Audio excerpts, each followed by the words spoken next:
In seveda, vsaka zna ponuditi neko posebnost. Jaz bi rad, da bi se to planilo za naprej, da bi nove generacije razvijali kakovost v teh krajih in da bi to naprej postala že dalje bolj znana. Vidimo se tudi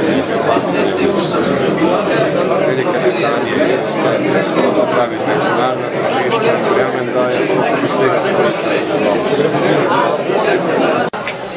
tale bušne mas često, je to tipično, da se to novo ne bo. Pravzaprav nekaj novega z našim To je nekaj novega, da se mi zdi. To je recept, ki prihaja z našim ljarjem. Zdaj je star 5 let, nekje. Je pa zelo zanimivo, tudi kako se točno za te vložene kruhe oziroma samo z namazenim kručene, eno posebnost.